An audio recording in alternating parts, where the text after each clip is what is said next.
Enterprise value is a measure of a company's total value, often used as a more comprehensive alternative to equity market capitalization, or just market capitalization that we just discussed.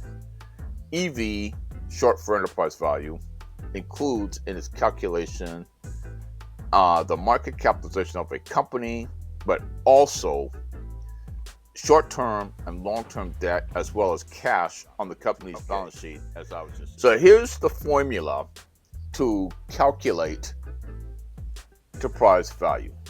So EV is equal to Mike Charlie, which is market capitalization. That's the price of the stock, of the current stock, multiplied by the number of outstanding shares, which would be MC.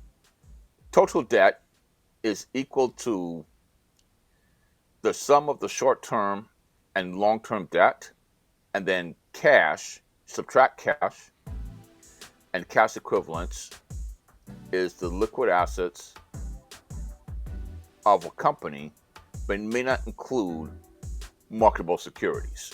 But wait a minute, Patrick. Wait a minute. This formula makes no sense to me.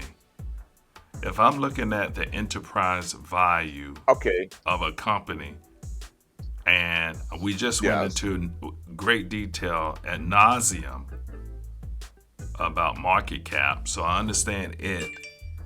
If I'm trying to get to enterprise value and add in debt, why would I subtract cash in this formula? I don't understand that.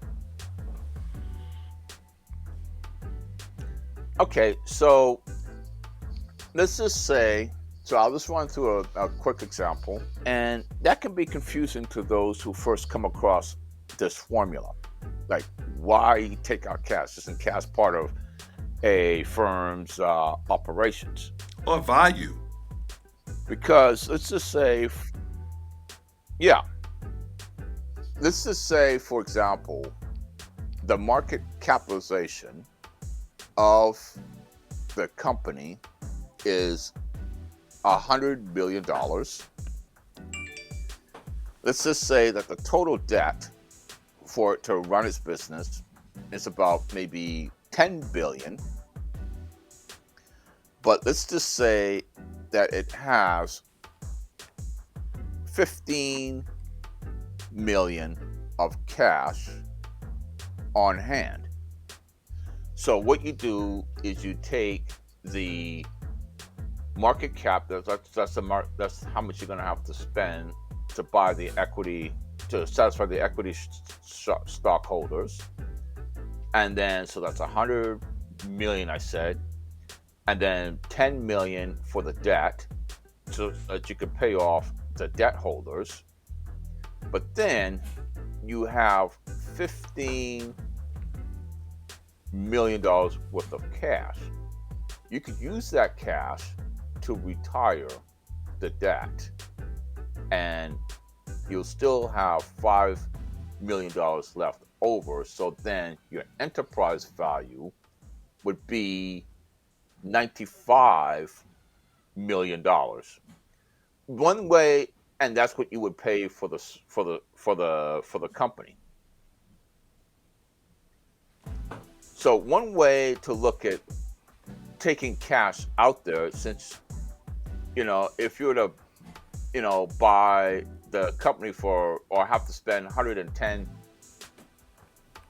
million to satisfy both the equity and debt holders, think of that $15 million in cash as a rebate for buying the company that has cash on hand. So that means that cash is cash you would not have to spend to buy out the company.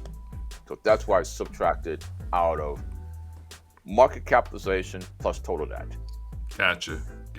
Okay, that makes more sense. So if you buy, let me see if I can explain this real quick and make sure I'm right. Yes. So if I was buying $100 million company, And let's say the company had no debt. Well, I was buying $100 million company, but the company had $50 million in cash. Then I could not buy $100 million company for $100 million when they have $50 million cash, because $50 million cash is already sitting there. So essentially, I would have to buy that $100 million cash for $50 million because the other $50 million is sitting there for me. So that's the rebate you're referring to. Is that what you're saying? Exactly. What does enterprise value tell you? EV could be thought of like the theoretical takeover price if a company were to be bought. EV differs significantly from simple market capitalization in several ways, and many consider it to be a more accurate representation of a firm's value.